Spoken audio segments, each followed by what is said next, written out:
जय हिंद प्यारे साथियों, मैं अभिषेक पांडे आप सभी का फिर से स्वागत करता हूं आपके अपने यूट्यूब चैनल वंदे मातरम 2.0 में। तो भाई आप सभी लोगों का सीएचएफ HCM 2022 का एग्ज़ाम डेट आ चुकी है। इसके साथ साथ सीएचएफ ट्रेड्समैन का भी उसमें कोई नोटिफिकेशन में लिखा हुआ है। तो मेनली हम बात करने वाले हैं यहाँ पे सीएचएफ हेड कांस्टेबल मिनिस्टर 2022 आपका एग्ज़ाम जो है 30-31 अक्टूबर में होने वाला है।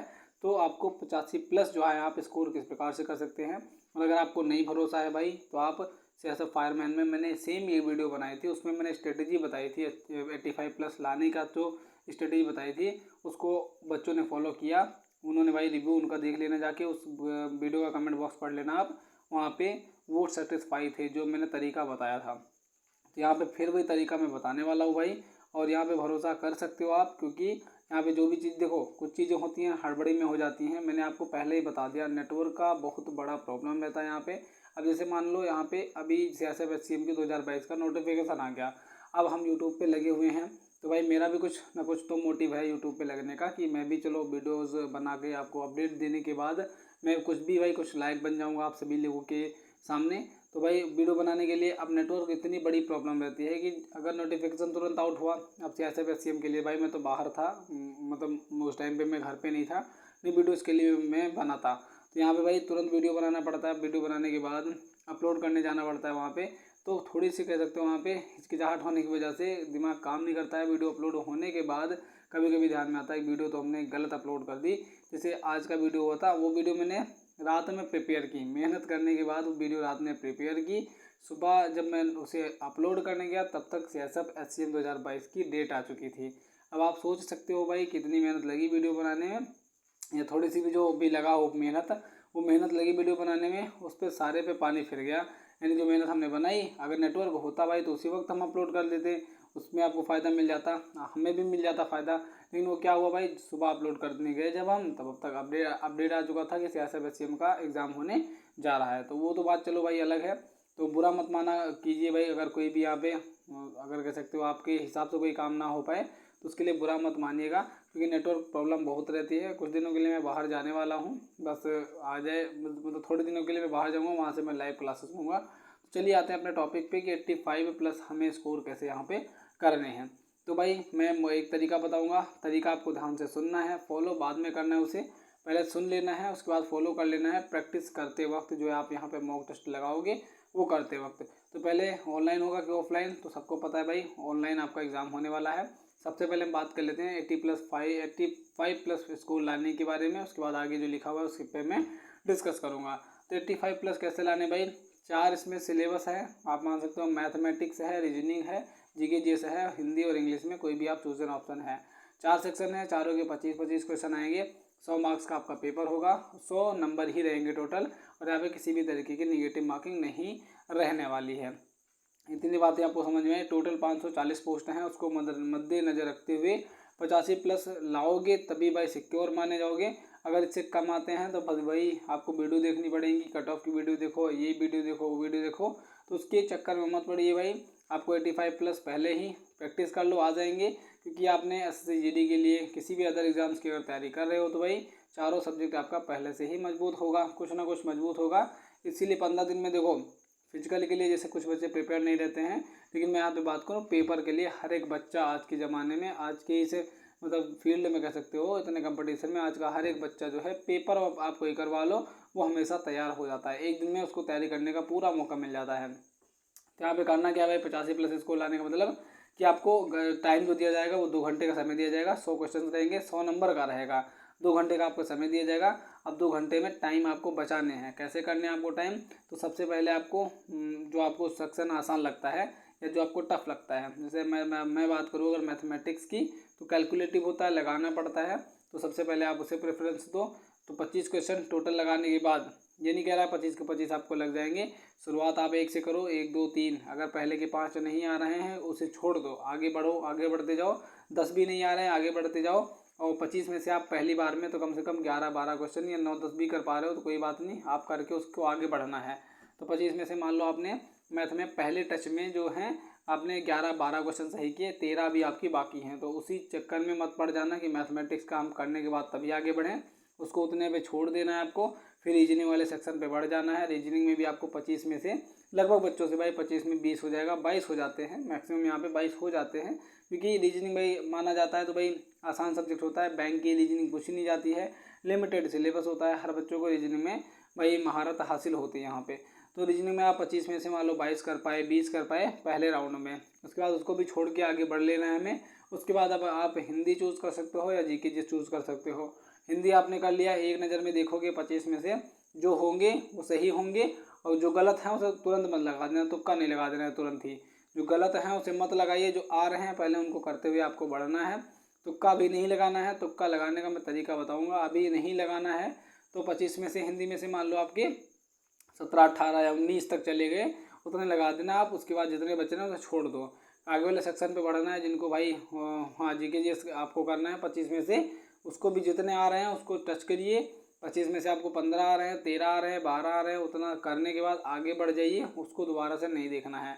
अब जब आप इन चारों सेक्शन को ख़त्म करते रहोगे ना, मैथमेटिक्स को, रीजनिंग को, जीके जीएस को, हिंदी को, इन चारों सेक्शन को जब आप ख़त्म करके फाइनल में पहुंचोगे, तब आप देखोगे आपके पास जो टाइम आपका गया हुआ है वो 52 मिनट 53 मिनट के आसपास टाइम आपका जाएगा। और ये कब जाएगा? जब आपकी प्रैक्टिस भाई घर पे जो मैं बता रहा हूँ इसी लेवल की रही, तब टाइम आपका इतना जाएगा, वरना टाइमिंग ज़्यादा भी हो सकता है। तो प्रैक्टिस आपको करना है। अब आपके पास बचा कितना घंटा है? तो बचा आपका पास 1 घंटा तो पूरा पूरा है, 7-8 मिनट और आपके पास जो है एक्स्ट्रा बचे हुए हैं। अब इन्हीं जो एक घंटा 7 मिनट 8 मिनट जो बचा हुआ है, इन्हीं टाइम को हमें यूटिलाइज़ करना है। जो क्वेश्चंस हमारे अब नहीं लगे हुए हैं उन पे हमें फोकस करना है। और मैं ये भाई 100% कॉन्फिडेंस के साथ कहता हूँ कि अगर आप एक बार पेपर को देने के बाद दोबारा जो बच्चा देख लेता है, दोबारा पेपर को फिर से उसने पढ़ लिया, दोबारा पढ़ लिया भाई, जितनी बार आप पढ़ोगे ना उतने क्वेश्चन आपके सही होते हैं। और ये मैं ही नहीं, कोई भी कैंडिडेट जो सिलेक्ट हुआ हो किसी भी पोस्ट पर, उससे पूछ लीजिए भाई कि दोबारा से अगर पेपर पढ़ने में क्या हमारे क्वेश्चन सही होते हैं, तो वो 100% कहेगा हाँ जी बिल्कुल भाई होते हैं। तो आपको मान लो आप 25 में आपने कितने कर लिए, मैथमेटिक्स में बात करूँ तो 12-13 किए हैं, 12 उसको जोड़ लो। और रीजनिंग में आपने कर लिए, चलो 20 कर लिए, तो 20-12 32 हो गए, 32 आपके हो गए यहाँ पे। और हिंदी में मान लो आप 17-18 कर लिए, 20 कर गए। अब 32 और 20 यानी 30-20 50, और 54 आपके यहाँ पे हो गए 54। अब बचा आपका जीके जीएस में मान लो 15 आपके हुए, तो 54 या 55 5 60 70 69 नंबर आपके अभी बन रहे हैं। 69 नंबर कब बने? सिर्फ आधे घंटे, और कह सकते हो कि 45 से 50 मिनट में जो आपने पेपर हल किया उसमें 69 नंबर आपके बन गए हैं। तो भाई यहाँ तक नहीं छोड़ के आना है। अब आगे जो क्वेश्चन नहीं आ रहे हैं इसीलिए मैंने कहा है कि उसको छोड़ते चलो, उसको भी बाद में देखेंगे हम। फिर से आपको दोबारा लौट आना है पहले वाले सेक्शन पे जो आपने पहले सबसे पहले किया था, जो मैथमेटिक्स को आपने टच किया था। मैथमेटिक्स में आपके अभी तक 12 क्वेश्चन सही हुए थे, दोबारा से आप उन क्वेश्चन को लगाओगे जो आपने छोड़े थे। दोबारा से मैं ये बता रहा हूँ गारंटीड, जो 13 क्वेश्चन बचे थे उसमें से 3, 4, 5 मैक्सिमम जाता है, यहाँ 10-10 में से बच्चों का 9-9 सही हो जाता है। आपके 5 क्वेश्चन वहाँ पे फिर से सही होने वाले हैं, क्योंकि माइंड उतना रिलैक्स टाइम मिल जाता है उसे रिलैक्स करने का। भाई मैथ का पेपर अगर आपने तुरंत तो दिया, मान लो पहले से लेकर 10 तक का क्वेश्चन हार्ड आ गया, तो दिमाग पे प्रेशर बनने लगता है, भाई पेपर लगता है हार्ड बना हुआ है। तो ये कम करने के लिए मैं बता रहा हूँ कि दोबारा जब आके आप वही पेपर को देखोगे तो माइंड फिर से आपको जवाब देगा कि पेपर हार्ड नहीं है, पेपर आसान ही बना हुआ है। फिर से आप देखोगे उसमें, तो अगर 10 क्वेश्चन आपके बचे रहेंगे तो 5-6 मैक्सिमम है, इतने क्वेश्चन आपके सही हो जाएंगे, क्योंकि माइंड को उतना आराम मिल जाता है, टाइम मिल जाता है कि दूसरी बातों को सोचने के लिए। वरना आप एक में लग गए तो भाई सब कुछ आप खराब कर दोगे। तो एक में नहीं लगना है। फिर से आपको सेकेंड राउंड में चारों सेक्शन को फिर देख लेना है। इसको करने में पता कितना टाइम लगेंगे? आधा घंटा मैक्सिमम ले सकते हो, 25 से 22 मिनट। जब मैं भाई ऐसा करता हूँ तो मेरे जो हैं 22 से 25 मिनट लग जाते हैं मैक्सिमम। अच्छे से डिटेल में कह रहा हूँ, क्वेश्चन को नहीं आ रहा है अब आप टाइम दे सकते हो, आप नहीं आ रहा है क्वेश्चन उसको टाइम दो, आराम से लगाओ। उसके बाद चारों राउंड कंप्लीट करने में 25 मिनट 30 मिनट लग जाएंगे। अभी भी आपके पास कितने मिनट बचे हुए हैं? 30 से 40 मिनट बचे हुए हैं। अगर 7 मिनट उसको भी यहाँ पे काउंट कर लिया जाएगा तो मतलब 37 से 40 मिनट अभी आपके पास बचे हुए हैं। और फिर उन 40 मिनट में फिर से हमें एक बार रिवीजन कर लेना है किन किन क्वेश्चन को। तो जो हमने सही किए हैं उनको भी एक बार देखना है, और जो क्वेश्चन हमने दोबारा से किए हैं दोबारा वाले राउंड में उसको भी एक बार दोबारा से देख लेना है। अब क्या करना है, इतने क्वेश्चन में मान लो 69 आपका तब बना था पहले राउंड में। सेकंड राउंड में आपने रीजनिंग में, मैथमेटिक्स में, हिंदी में और आपका जीके जीएस में बात करें तो उसमें आपने जितने सही किए तो मान लो आपका स्कोर जो पहुंच गया वो 75 प्लस पहुंच गया। या 80 प्लस पहुंच जाएगा। मैक्सिमम बात करता हूँ 80 प्लस पहुंच गए कि नहीं पहुंच गए। 80 प्लस आप पहुंच गए, उसके बाद थर्ड राउंड में चेक करते वक्त आपको जो क्वेश्चन आपको छोड़े हैं, अभी जो क्वेश्चन आपने छोड़ दिए मतलब कि वो एकदम से नहीं आ रहे हैं, खूब मेहनत कर ली हमने उस पर, नहीं आ रहे हैं वो क्वेश्चन, हमसे नहीं लग पाएंगे, उसमें अब आपको तुक्का लगा देना है। ये अब यहाँ पे तुक्का लगाओगे ना तो बहुत बढ़िया काम रहेगा। 80 तो आपने सही सही कर लिए, 80 में से कन्फ्यूजन चलो हो सकता है एक गलत हो जाए, 80 तो आपने कन्फर्म किए है ना, बचे हैं 20। अब 20 में तुक्का लगा दोगे भाई तो प्रोबेबिलिटी ये कहती है कि 4 क्वेश्चन को अगर आप टच करते हो अंदाज़ा लगा करके, एक उसमें से हमें 100% सही होता है। तो 25-20 क्वेश्चन आपके बचे हुए हैं। अब आपने उसमें से सब में मान लो तुक्का लगा दिया, जो एकदम से नहीं आ रहे हैं, आपको बिल्कुल परेशान कर दिए हैं, वो क्वेश्चन आपसे हो ही नहीं रहे हैं कि भाई कैसे किया जाए, इनको नहीं समझ में आ रहा है, उसमें तुक्का लगाने की बात कर रहा हूँ मैं। 20 में से आप तुक्का लगा के आओगे, आपके 5 नंबर तो मिल ही जाएंगे, 15 गलत हो जाएंगे, 5 नंबर लेकिन आपको मिल जाएंगे उसके। और यहाँ पे नेगेटिव मार्किंग नहीं है, इसलिए भाई स्ट्रेटजी ना है जो नेगेटिव मार्किंग जिस पेपर में नहीं है। ये स्ट्रेटजी अगर आप फॉलो करते हो ना तो मैं गारंटीड कहता हूँ 85 प्लस आपके आएंगे ही आएंगे। अगर इस स्ट्रेटजी को जो मैंने बताया है, अगर आप टाइम और निकाल सकते हो तो और बढ़िया है। टाइम और आप निकाल सकते हो, जो मतलब सोचना रहता है ना कि कोई एक क्वेश्चन पे थोड़ा सा कह सकते हो, पहले ही राउंड में 5-6 सेकंड ज़्यादा दे देता है, उसको भी आपको अगर बचा के लेके चलते हो तो मैं बता रहा हूँ गारंटीड कहता हूँ भाई, इस स्टेप को फॉलो किया ना 85 प्लस क्या 90 प्लस भी आप स्कोर कर जाओगे। वो भी लास्ट का अगर 15 बचा हुआ है तुक्का लगा दो कि 5 उसमें सही हो जाएगा। इतना गारंटीड कॉन्फिडेंस के साथ मैं कहता हूँ भाई, ये इसी में एप्लीकेबल है जिसमें माइनस मार्किंग नहीं है। और जिसमें माइनस मार्किंग है भाई उसके लिए भी एक नया प्रोसेस है, उसका मैं बताऊंगा अलग। जिस पेपर में नेगेटिव मार्किंग आ जाएगी उसमें मैं बता दूंगा। अभी तो यहाँ पे इसका क्लियर नहीं है कि ऑनलाइन तो होगा एग्जाम आपका, लेकिन नेगेटिव मार्किंग रहेगी या नहीं रहेगी।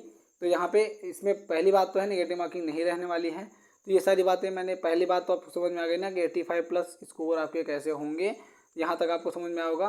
तो जो भाई यहाँ तक जो भाई पहुँचे होंगे, जय हिंद कमेंट में लिख देना इस पॉइंट पे कि मैं यहाँ पर इतने बज के इतने मिनट मतलब इतना टाइम हुआ था, इतने पे मैं यहाँ पे आपको वीडियो देख रहा था और जय हिंद मैंने लिख दिया है। उसके बाद टाइपिंग तक पहुँचना है तो इतने नंबर पर होगा सिलेक्शन सभी लोग का, ये ज़रूर कर लेना। वही जो मैंने बताया भाई ऊपर की स्ट्रेटजी को आपको फॉलो करना है। अगर टाइपिंग तक पहुंचना है तो नंबर लाना ही सबसे बड़ी बात नहीं है, ये तो मैंने बता दिया कट ऑफ के पार पहुंचने वाली बात। अब बात की जाए टाइपिंग की, तो टाइपिंग भाई आज एडमिट कार्ड वो एग्ज़ाम डेट आ गई ना, शुरुआत कर दो। अभी से आप ढीले ढाले रहोगे, अभी तो हुआ नहीं, आज से टाइपिंग स्टार्ट कर दो, नहीं तो नवंबर फाइनल तक इसका मेडिकल वो टाइपिंग करवा लिया जाएगा। वो दिसंबर तक मैंने बताया वीडियो में, दिसंबर तक करवा लिया जाएगा। 2 महीने भी प्रॉपर मिल जाएंगे आपको टाइपिंग टेस्ट की तैयारी करने के लिए भाई। तो इसीलिए मैंने यहाँ पे बताया आपको कि टाइपिंग की तैयारी आपको अभी से स्टार्ट कर देनी है, वरना आप BSF SCM की तरह पछताओगे ज़रूर। अब जैसा फायरमैन बच्चों ने यही स्ट्रेटजी यूज़ की थी और उनके मार्क्स अच्छे बने थे एग्ज़ाम में भाई। तो ये बात यहाँ पे रियलिटी है कि उन बच्चों ने भी वहाँ पे माइनस मार्किंग नहीं थी। जिन जिन भाइयों ने हमारी वीडियोज़ को देखा था उन्होंने इस स्टडी को फॉलो किया था, उनके नंबर 85 प्लस नहीं तो 80 प्लस 82 प्लस बने ही बने हैं। अब भाई कट ऑफ आनी है, रिजल्ट आ जाएगा, कट ऑफ में दिख जाएगी। और कट ऑफ भाई BSF SCM की बात करें तो 86 से 1 नंबर भी नहीं बढ़ी है। HCM की बात करें तो वैसे आपका जो इनिशियल कट ऑफ लगेगी स्टेज 1 की मतलब स्टेज फिजिकल तो रखे आपके, और आपका जो रिटर्न का जो कट ऑफ लगने वाली है वो में भी हो सकता है कि ना बढ़े भाई, नहीं बढ़ेगी तो बहुत बेटर रहेगा। अगर पहली कट ऑफ हाई चली गई वो तो पेपर के बाद बताया जाएगा भाई, अभी तो पेपर हो जाने दो। अगर पहली कट ऑफ हाई चली गई तो दोबारा राउंड में नहीं बढ़ेगी वो, लेकिन अगर पहले कम गई भाई तो सेकंड राउंड में वो बढ़ जाएगी कट ऑफ, आपकी कट ऑफ जो है बढ़ जाएगी। और भाई 85 प्लस वाला जो मैंने स्ट्रेटजी बताई है, अगर वो आपको अच्छा लगा हो तो वीडियो को लाइक कर देना, शेयर कर देना, और भाई कमेंट बॉक्स में बता भी देना कि मुझे किस हद तक अच्छा लगा हुआ है। और आप जो कह रहे थे वो बिल्कुल सही था, मैं उस स्ट्रेटजी को एक बार फॉलो करके देखूंगा, घर पे देखूंगा, मॉक टेस्ट में लगा के देखूंगा, अप्लाई करके देखूंगा। ये नहीं मैं कह रहा पेपर में जाके देखो, आप मॉक टेस्ट में अप्लाई कर लो, 2-3 मॉक टेस्ट दोगे जैसा मैंने कहा है, 2-3 मॉक टेस्ट दोगे, उसके बाद जैसा मैंने कहा है अगर वहाँ पे अप्लाई करते हो आपको बेनिफिट मिलता है तो आप इस स्ट्रेटजी को अप्लाई कर लीजिए। तो भाई वीडियो को शेयर कर देना अगर अच्छी लगी हो तो। मिलता हूँ किसी नेक्स्ट वीडियो में नेक्स्ट अपडेट के साथ, तब तक के लिए जय हिंद एंड जय भारत।